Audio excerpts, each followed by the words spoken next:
Gaya ng nakita natin o nasabi ko kanina sa ating Sunday School, it's been more than 10 years simula nung kami ni Sister Heidi ay narito. At tunay nga na nakakagulat yung paggalaw ng Panginoon sa inyo, itong building na ito, yung mission house sa kabila, and of course, ang mga kapatid natin dito na nagpakita ng mainit na pagtanggap sa amin. Salamat sa inyong hospitality. And isang malaking kagalakan dahil na-invite ko si Pastor Romy nung anniversary namin ng church namin noong 2024. And so, again, isang kagalakan sa amin na muling makabalik dito at makasama kayo dito sa panambahan sa linggong ito. At tamang-tama, yung binasa ng ating kapatid kanina ay yun din atin ang text natin, subalit nasa Luke chapter 8 ang titingnan natin, ano? Pero parehong-pareho ito. So tamang-tama, ito rin yung ating magiging paksa ngayong umagang ito. Kaya kung bubuksan nyo sa inyong mga banal na kasulatan, hindi na natin babasahin lahat kasi kababasa lang din kanina from the book of Gospel of Mark, pero nasa Luke 8 ang ating titingnan, mga kapatid. At yan ay, hindi ko alam kung sinadya yan ni brother kanina, or yan ay providensya ng Panginoon, na eksakto, yun ang Bible reading natin. So, gaya ng makikita natin, verse 26 naman ng Luke chapter 8, ng mga nangyari, yung mga bagay na ito, nung sila'y tumawid mula sa Galilea patungo sa Gadara o sa lupain ng mga Gadareno. Ito'y isang Gentile community, mga Hintil lang narito. At dito nga, nasa lubong ng Panginoon, ang isang taong inaalihan ng masamang espiritu. Subalit ngayon, ang magiging focus natin sa text na ito ay may kaugnayan sa panalangin. Papansinin natin, may 3 panalangin dito. At yan ang ating pagtutuunan ng pansin. Pero bago yan, manalangin muna tayo muli, hilingin natin ang pagpapala ng ating Panginoon. Our dear Heavenly Father, tunay nga, ang oras na ito ay para pagbulay-bulayan, pakinggan, pag-aralan ng inyong salita, at amin pong inaamin sa inyong harapan, kami ay puno pa rin ng kasalanan at mapurol ang aming mga pangunawa. Kailangan po namin ang banal na espiritu ang magpuspos at gumalaw sa aming kalagitnaan upang ipaalala na nararapat na palagi kaming magpailalim sa inyong sagot sa aming mga panalangin. Ito po rin ang aming mga samo at dalangin sa pangalan po lamang ng aming Panginoong Jesus. Amen.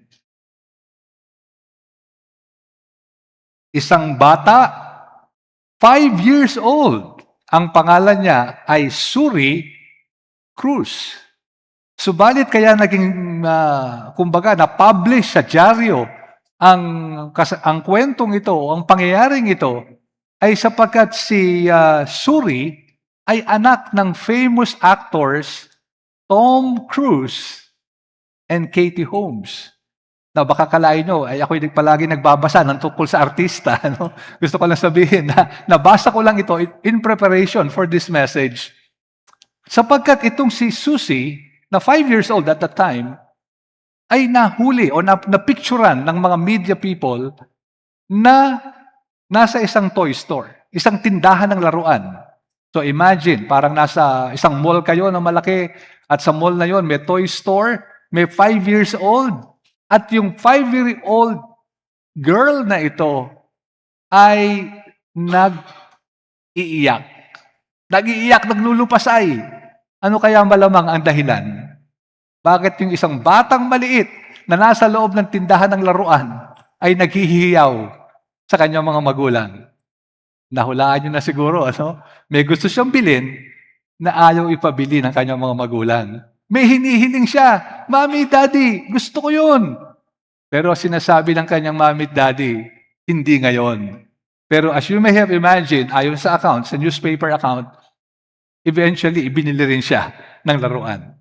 Alam niyo, pag may mga hinihiling tayo sa ating magulang, at in our case, when we plead for something, when we pray for something sa ating ama, pag hindi agad ibinigay sa atin, pag minsan may tendency tayong magtampo, o parang magtakaman lang, o kaya ay even at times, ay talagang mag-throw ng tantrum or magreklamo, Panginoon, bakit?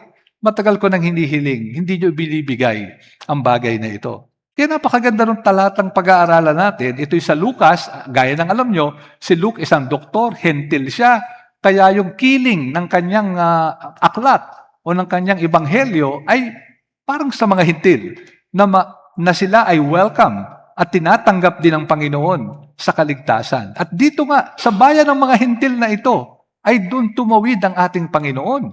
At dito niya nasa lubong itong lalaking inaalihan ng Espiritu. Sa verse 30, makikita natin na may pangalan ang lalaking ito. And incidentally, dito lamang may account si Jesus na nakipag-usap diretsuhan sa mga demonyo, sa Ebanghelyo, na nakipag-usap directly sa mga demonyo. At dito nga, makikita natin, ang pangalan niya ay Legion or Legion. Paring formal name to, Legion ang tawag sa kanya.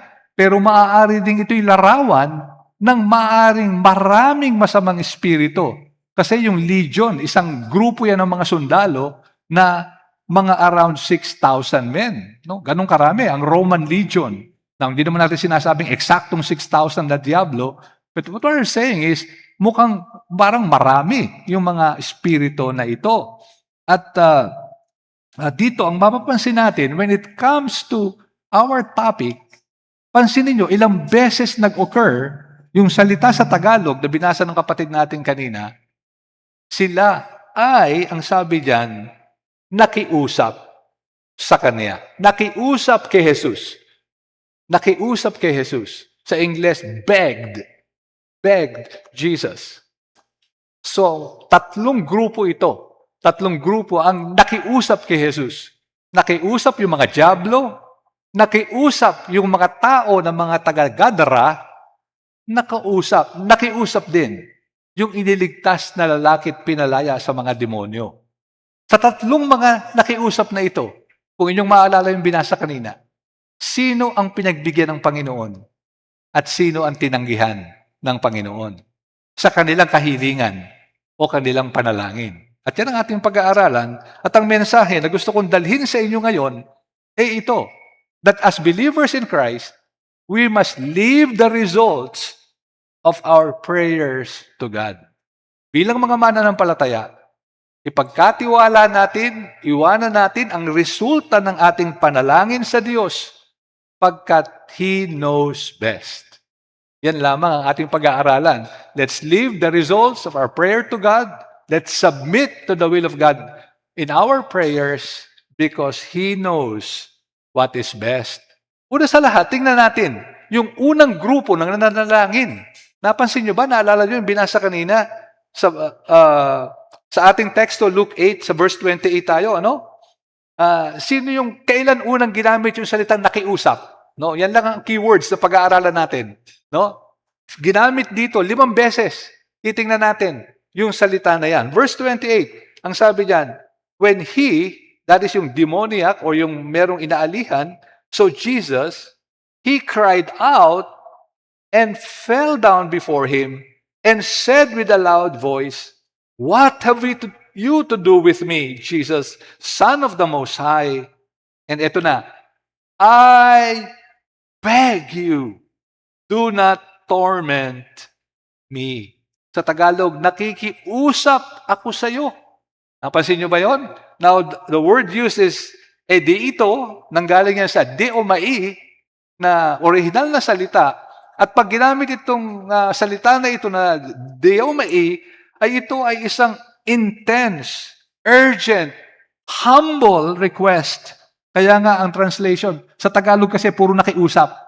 Pero actually, iba't ibang Greek words ang ginamit dito sa bahaging ito ng salita ng Panginoon. At ang unang ginamit ay yung napakabigat, ay beseech, pag minsan ang pwedeng i-translate, isang humble, intense, it implies desperation. Ito yung talagang parang wala nang magagawa, nagpapailalim, nagsusumamo, I beg you. Bakit siya ay nagsusumamo? Kasi gaya ng alam natin, dito sa sinabi ng Panginoon, dito, sabi niya, do not torment me. So alam niya na ang Panginoong Jesus ay pwede siyang parusahan. Pwede siyang, kumbaga, ibulid sa kapahamakan at sa impyerno. So, do not torment me, ang kanyang pakiusap. At sila ay, siguro ma-imagine nyo, nangangatal sa paanan ng Panginoon. Now remember, yung mga dyablo na to, matapang ito. At sila'y, nung inalihan nila yung tao, hindi maitanikala. At hindi makontrol ng mga kababayan niya. Yung taong yun. Pero yung mga demonyo na ito, nung makita si Jesus, nagpatira pa, iginalang ang Panginoon at nangangatal, nagmakaawa. Hindi lang yan, nung verse 31, pansinin nyo, nung pinaliwanag nila, yung kanilang kahilingan, Luke 8:31, and sabi doon, they begged him. Again, beg, nakiusap na naman kasi yung Tagalog, but the Greek word is not the same as yung kaninang deomai. It is parakaleo this time. Parakaleo. Isang para ding prayer, parang pakiusap din, pero in this case, sabi rin ng mga nag-aaral ng Griego, ay ito'y parang petisyon sa isang may otoridad. Sa isang may authority. Parang hindi siguro ganun ka-desperate nung una, pero kinikilala yung authority ng isang tao. They begged him, what? Not to command them to depart into the abyss. Ayun na nga, yung malamang, yung final place of judgment. Yung lugar na huhusgahan at pahihirapan na sila doon dahil sa kanilang kasalanan. Nagmakaawa sila at kinilala, they begged the Lord sa abyss na ito, yung torment na sinasabi, na ayaw nilang mapunta ron kung saan sila parurusahan. Sa Matthew 8, yung parallel passage, sa Matthew 8:29, sinabi ron, before the appointed time. May oras na sila ibubulid sa impyerno. Takot sila, baka ibulid na agad sila. Kaya ang nagmakaawa, nakiusap na naman sa Panginoon na huwag silang dalhin doon sa lugar na yon. Pero kung hindi doon sa lugar na yon, kung hindi mo nahuhusgahan sa impyerno, saan kaya sila pwedeng pumunta? Well, verse 32. Now, gaya ng alam na natin, very familiar yung kwentong ito, merong isang maraming mga baboy doon sa Mark 5, kanina yung binasa, 2,000. Can you imagine yung 2,000 na yan? Kaya nga, mga hintil ito, Kasi yung mga Hudyo, hindi kumakain ng baboy. May 2,000 na mga baboy doon. I'm trying to imagine, sa buong buhay ko, wala pa ako nakitang karaming 2,000. Meron naman nakakita dito ng 2,000 karaming baboy sa isang lugar? No? Wala pa? Siguro, Ang daming baboy noon. Imagine that. Sabi dito, sa ating talata, verse 32, a large herd of pigs was feeding there on the hillside, parang bulubundukin lugar. And they, yung mga espiritu, they what? They begged him. Nagmakaawa na naman sila. Ibang Greek word na naman ang ginamit. Erotao, yung pinaka root word, erotao. Again, to ask, to desire. Ito naman ay parang mag-request. Again, maaaring hindi daw kasi desperate nung deomai, pero parang request sila na request. Iba-ibang salita ang ginagamit nila. Someone with authority, ito parang nakikiusap na lang. Siguro parang yung nila, talagang panayang 3 times, mga kapatid, itong mga masamang espiritu, 3 beses na inaway na nalangin sa Panginoon at humiling sa Kanya na gawin ng isang bagay. Ay gaya ng alam natin, pinayagan ng Panginoon yan sa verse 33. He gave them permission, verse 32, and so doon sila lumipat sa mga baboy na ito at nahulog ang mga baboy at nangamatay ang mga baboy na ito. Now, of course, siguro may mga tanong tayo, bakit pinayagan ng Panginoon? Bakit namatay yung mga baboy? Paano na lang yung may-ari ng mga baboy?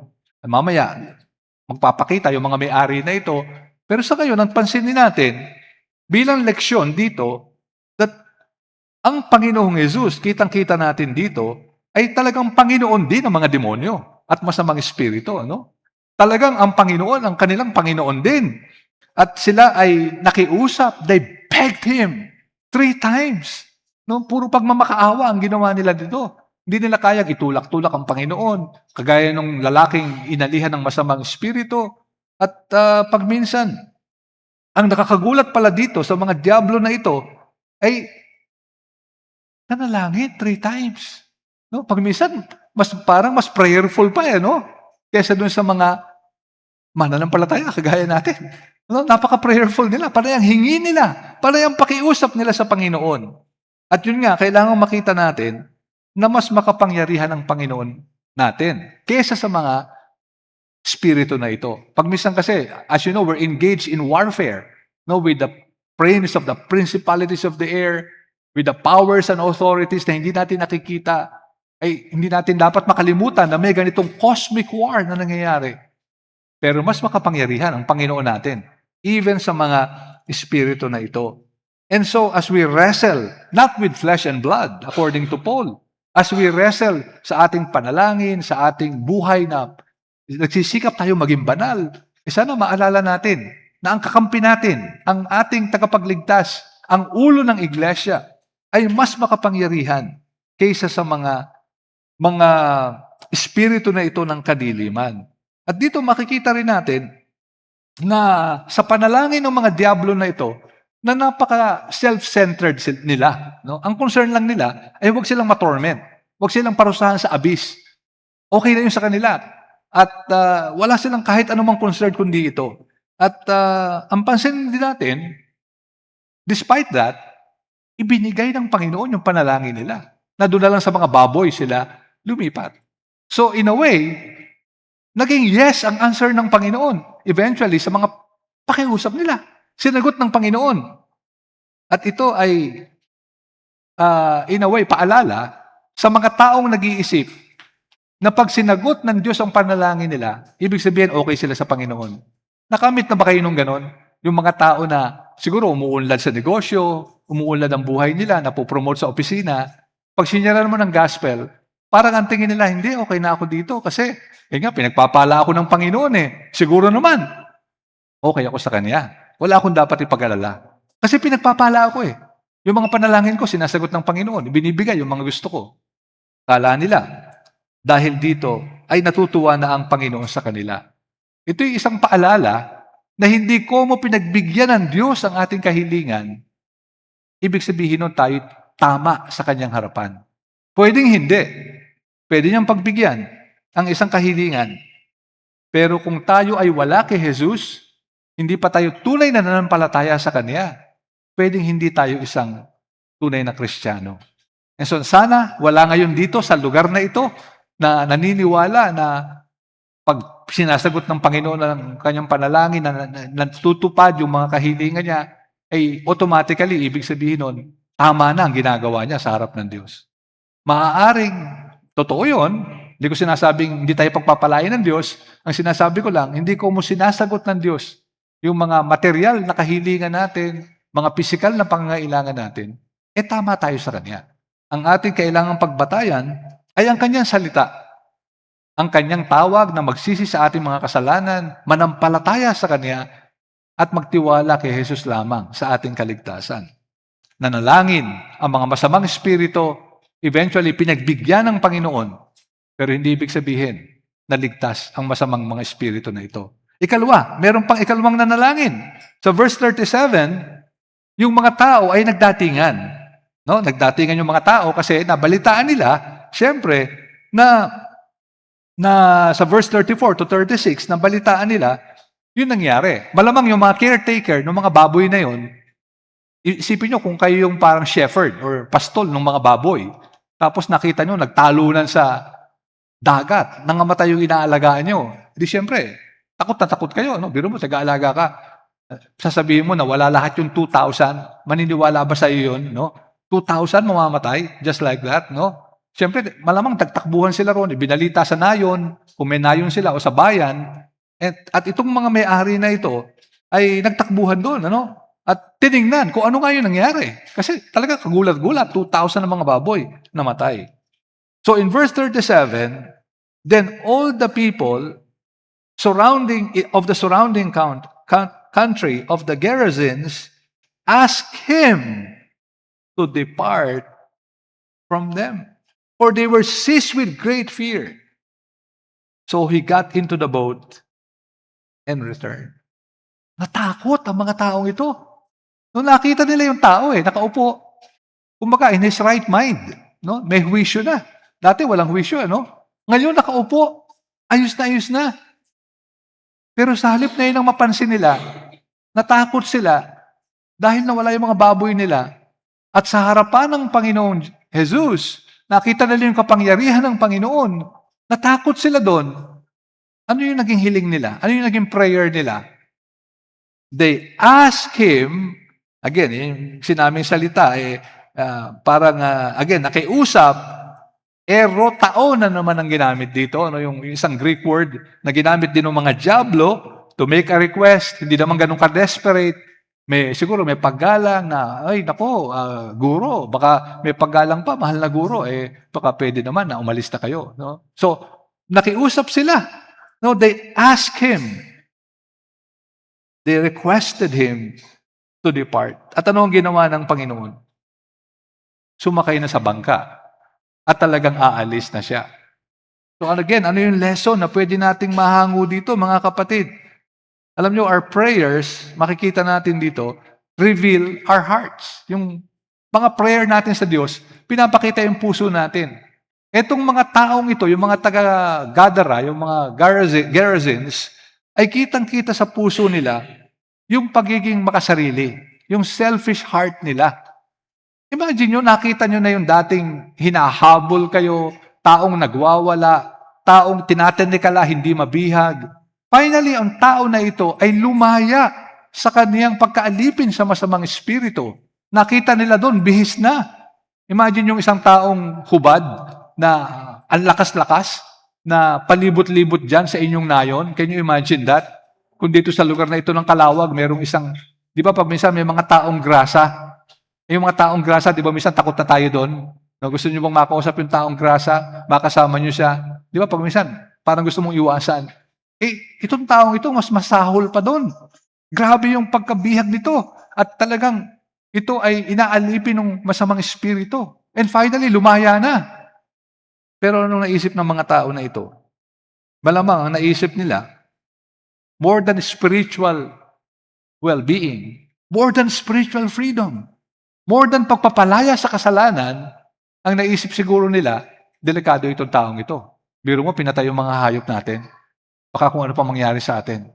Hindi nila naisip, teka muna, bakit itong dating inaalihan ng espiritu, bakit itong nakabihag sa kadiliman at kasalanan, lumaya? Kung itong taong ito kasama natin, pwede rin tayong palayain sa kung anumang mga umaalipin na kasalanan sa ating mga buhay. But they didn't want to have Jesus with them. At ito ang isang katangian ng mga di mananampalataya. Yung mga di mananampalataya, yung mga panalangin nila ay makasarili lamang. Ang iniisip nila, palagi ano yung kailangan ko? Ano yung makakadami ng pera ko? Ano yung makakadami ng mga ari-arian ko?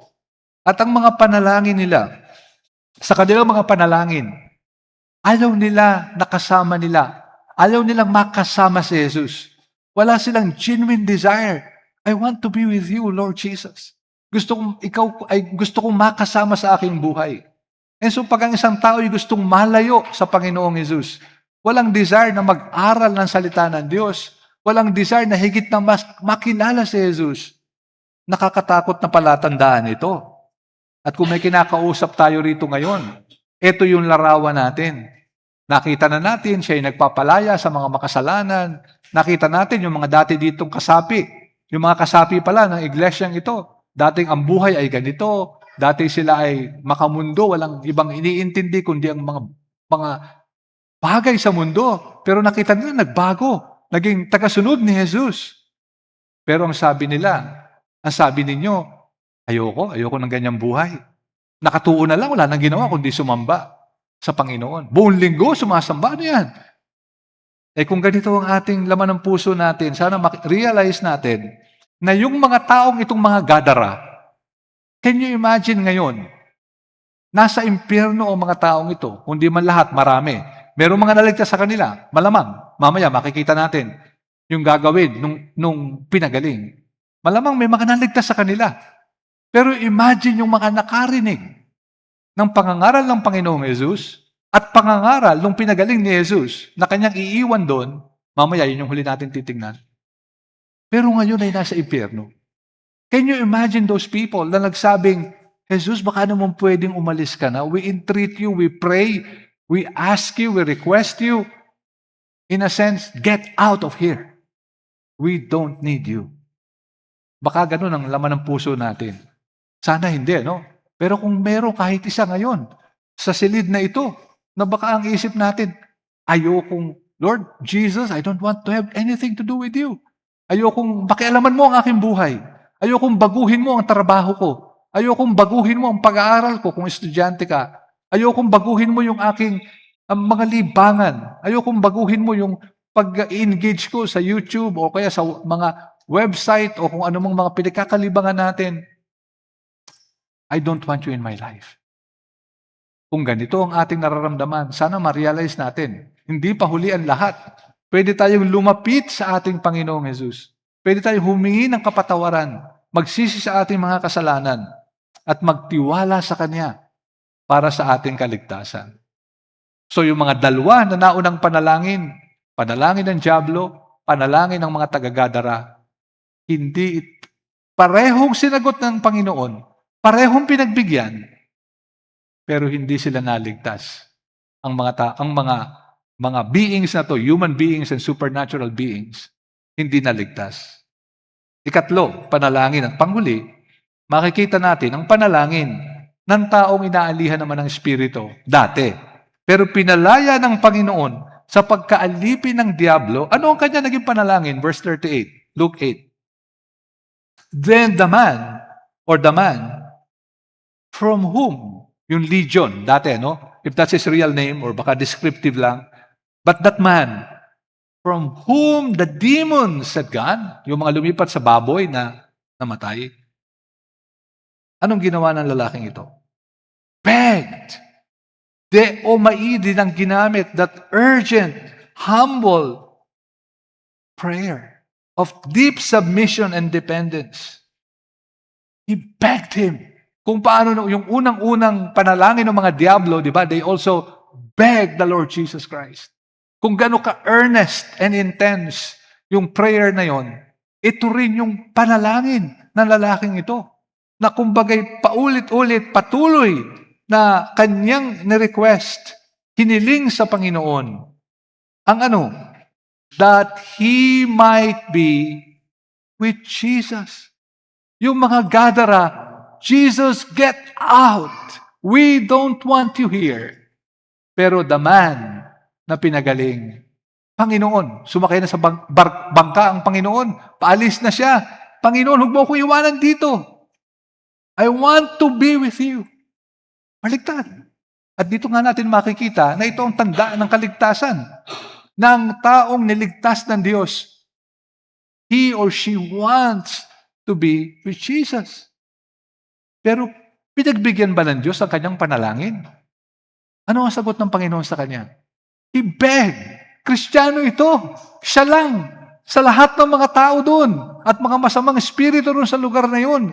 Yung lugar na yun ay talagang balot ng kadiliman. Isa lang yung liwanag. Isa lang yung naging mananampalataya. At least up to this point. Nanalangin din. We would expect, kung di natin alam yung kasunod, na kung may pagbibigyan ng Panginoon, itiyak na ito. No? Kasi anak niya ito eh. Di ba? Ito yung niligtas niya. Ba't naman tatanggihan niya itong taong ito? Pero yung kasunod, nakakagulat, ano? But, ayun. No, but, kasi nga, ini-expect natin. At saka, sino ba namang hindi pagbibigyan ni Jesus? Ang ganda ng prayer. The prayer is, Lord, I want to be with you. I want to join you. I want to be part of your company. I want to be part of your mission, of the mission of bringing the kingdom of God, of evangelism. I want to be, in a way, siguro, join you even in your persecution and your suffering. I want to be with you. Ano pa ba namang gagandang panalangin doon? Di ba? Parang, kumbaga sa basketball, sure ball na to. No? Ganong panalangin. I want to be with you. But, ano ang sabi ng banal na kasulatan? But, Jesus sent him away. Parang, di ba, dapat magulat tayo doon. Sent him away. Parang, tama ba yung sinasabi sa Bible? Di ba? Kasi, wala nang gaganda sa prayer na ito. And yet, Jesus sent him away. Now, of course, hindi naman tinaboy, pero kinlarify sa verse 39, ano ang sabi ng Panginoon sa taong ito? Return to your home. No? Kung huwag kang sumama sa akin, I'm not calling you to depart from this village. I'm calling you to stay in your home. Dati, di ba, palaboy-laboy siya? Nandun siya sa disyerto, sa mga ilang na lugar. Dati hindi siya maalam umuwi. Andun siya sa malibingan, sa mga lugar na talagang, kumbaga, madilim. But now, bumalik ka sa bahay mo, number 1, sabi ng Panginoon, to declare how much God has done for you. Go home, declare what God has done for you. Yan ang gawin mo, 3 bagay na yan. So, anong ginawa ng lalaki? Sa verse 39 pa rin. And he went away. In short, he returned home, proclaiming throughout the whole city. Sabi kasi ng Panginoon, declare. So, proclaim. Nakita niyo yung symmetry, ano? Return. So, anong ginawa niya? Went away. Proclaim. Declare pala. Proclaim ang ginawa niya throughout the whole city. In fact, sa Mark 5, kanina yung binasa, hindi lang sa kanyang city, in all the Decapolis. So baka 10 cities yun, ano? Hindi lang doon sa kanyang bayan, pati yung mga katabing bayan. He went there. Proclaiming, ano yung pinroclaim niya? Sabi ng Panginoong Jesus, return, declare, how much God has done for you. Anong ginawa ng lalaki? Went away, proclaimed, how much God? No. Ano nakalagay sa Luke 39, 8:39? How much Jesus has done for you. Nakita nyo? God, sabi ni Jesus, tell them how much God has done for you. Pinangaral niya, how much Jesus has done for him. In short, what God has done for him, Jesus also has done with him. Jesus is God. Pareho, pinantay niya, no? Yun ang kanyang mensahe dito. So kahit na yung mga tao dito, pinaalis siya.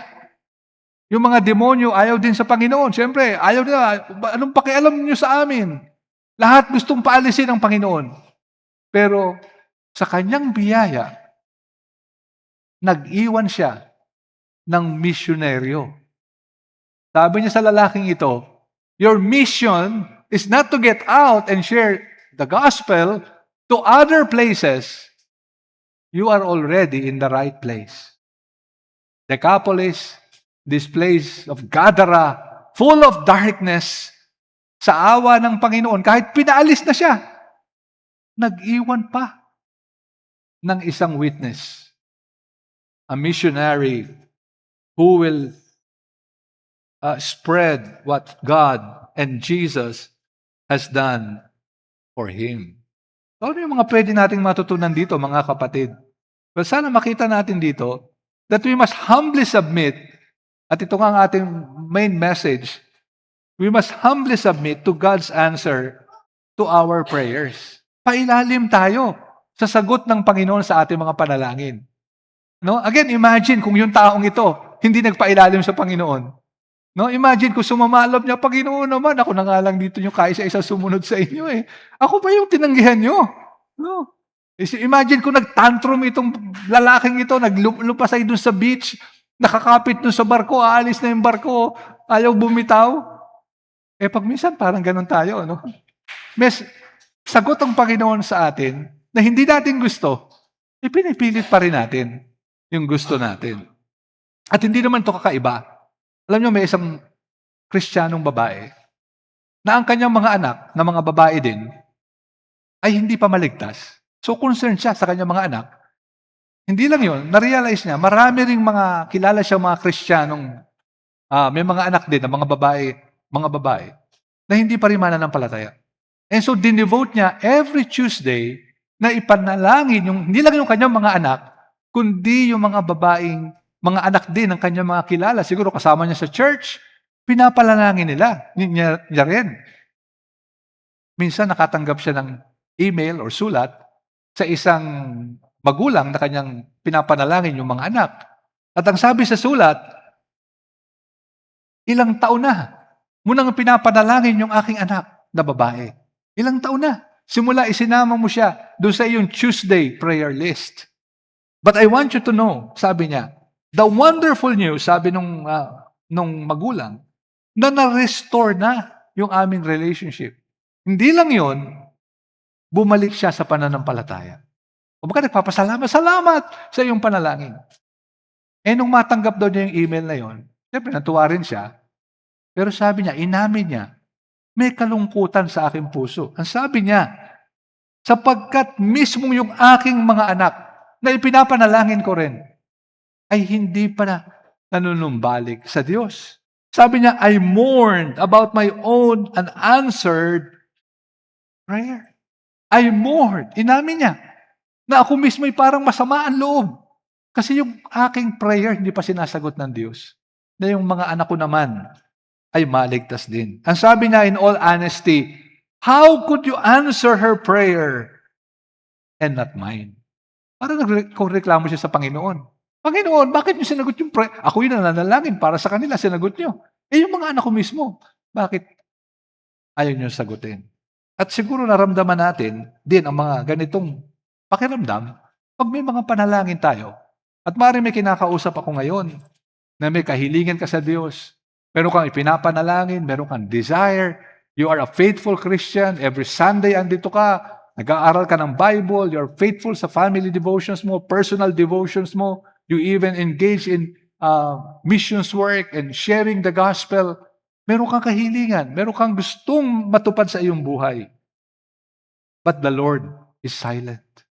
The Lord is silent. Walang sagot. Panginoon, hinihiling ko na ito matagal na. Faithful ako sa inyo. I want to be with you. And yet, parang malamig o kaya tahimik, walang sagot. Alam niyo, kagaya din ni Pablo, we must learn to submit to the sovereign will of God. Wala akong sagot. Di ko alam kung bakit hindi pa ibinibigay sa inyo ng Panginoon ang inyong hinihiling, kung meron kayong hinihiling ngayon. Pero ang sabi ni Pablo, 2 Corinthians 12:9, but he said to me, hiniling ko sa Panginoon, Panginoon, torn in the flesh ito. I want to serve you. I want to go to missions work. I want to travel here and there and be more effective in being your missionary. Lord, tanggalin mo naman itong tinik na ito sa aking laman. Ano sagot ng Diyos? My grace is sufficient for you. My power is made perfect in weakness. Therefore, I will boast all the more gladly of my weaknesses, so that the power of Christ may rest upon me. Yun ang naging lesson ni Paul. Yun ang mensahe ng Panginoon sa kanya, my grace is sufficient for you. Hindi sinabi ng Panginoon, Paul, kaya hindi ko tinatanggal kasi ganito, 1, 2, 3, 4. Oh, satisfied, Paul? Hindi yun ang sabi ng Panginoon eh. Ang mensahe sa kanya, may tinik ka sa laman, mahirap yan, kung ano man yun. Sabi ng iba, may sakit sa mata si Paul, o malabo ang mata niya, or whatever, may cataract, whatever it is. All, I want you to know, not the reasons why, but that my grace is sufficient for you. Yan ang mensahe ng Panginoon. At sa taong ito, hindi natin kilala, Legion, let's call him Legion, his request, kung pansinin natin, hindi naman talaga dinenay ng Panginoon outright. I want to be with you. Pero ang sabi ng Panginoon, if you want to be with me, you will stay in your home. In your home. Kung gusto mo akong makasama, diyan ka manatili. Diyan ka manatili. He will never leave us nor forsake us. So in a way, minodify ng Panginoon yung request niya. No, dahil alam ng Panginoon kung ano ang makakabuti sa Kanya. He knows what's best. At you, parang sinasabi ng Panginoon, my dear child, what's best for you and the kingdom of God is that you be a light, a salt and light in this dark world. Proclaim the gospel to your fellow gatherings. And so in summary, nakita natin mga kapatid, simply that we must submit the answer to our prayers, or we must submit ourselves to God's answer to our prayers, resting in faith that He knows what's best. Alam niya ang makakabuti para sa atin. Alam nyo, bagamat hindi naman talaga ako formally nag-aral ng Greek, pero nag-aral ako sa mga materials na dinevelop nung famous Greek scholar na ang pangalan niya si Bill Mounce. William Mounce ang pangalan niya.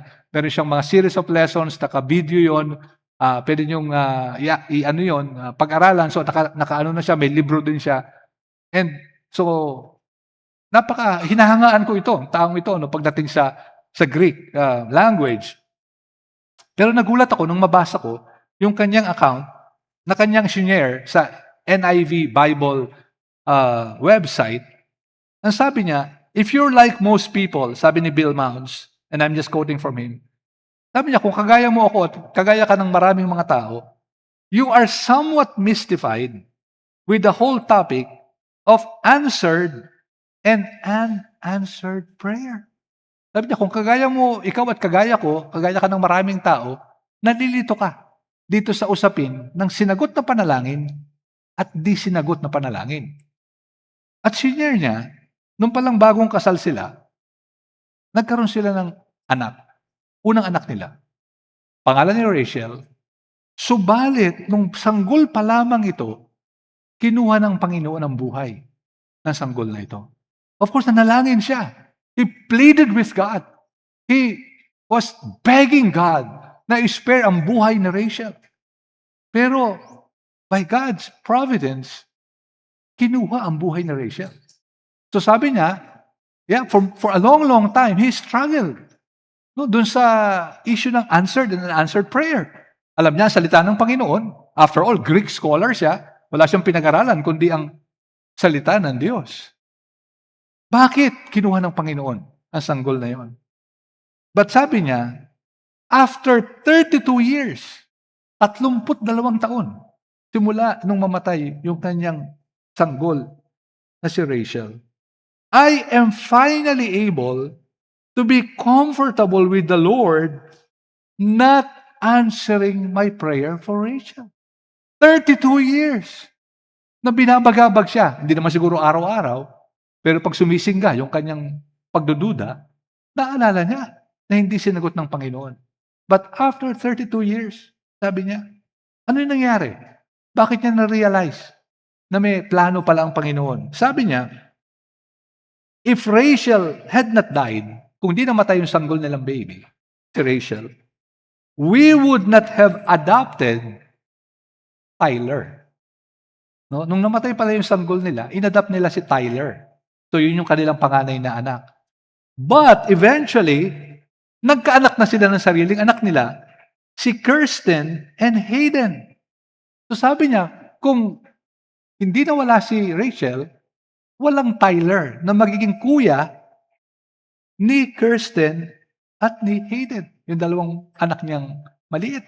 Hindi lang yun, 5 years ago, nung sinulat niya ito, 5 years ago, nagpakasal si Tyler kay Rachel Fields. Ang napangasawa ni Tyler, Rachel ang pangalan. Kaya sabi niya, now, I got my Rachel in a kind of 3-for-1. 3-for-1. My first Rachel is waiting for me in heaven. Clearly, he believes that infants dying, go to heaven. Okay, but let's not go there. Okay. I will see my Rachel in heaven, and here on earth, I enjoy Tyler and Rachel. And that is what I call answered prayer. Answered prayer. I prayed na hindi mawala si Rachel, but God gave me 3 answers. My Rachel in heaven, Tyler my son, Rachel his wife, 3 for 1. That is answered prayer. And so mga kapatid, sana magpailalim tayo, anuman ang kagulumihanan sa ating mga puso, anuman ang mga panalangin na maaaring hindi sinasagot ng Diyos ngayon. Huwag tayong mag-alala. Sooner or later, liliwanag ang kanyang dahilan kung bakit hindi pa niya sinasagot ang ating mga panalangin, at sana'y matuto tayong magtiwala. At gaya ng sabi ni Pablo, that in our weakness, His strength and grace may be glorified. Manalangin tayo mga kapatid. O Panginoon namin Diyos, kayo nga po magpatawad kung may mga panahon na kami nagrereklamo, kung hindi agad namin matanggap ang sagot sa aming mga panalangin. At nawa maalala namin, hindi ko mo sinagot ang panalangin ay nasa inyo, nasa amin ang inyong pabor. Kundi ang gitna alalahanin namin, kahit sa mga parang hindi nyo pagsagot, ay may mga magandang pakay kayo. You know best kung anong makakabuti para sa amin. Nawa pagtiwalaan namin ang inyong mga salita, you will never leave us nor forsake us. Sa pangalan po lamang ng aming Panginoong Jesus. Amen.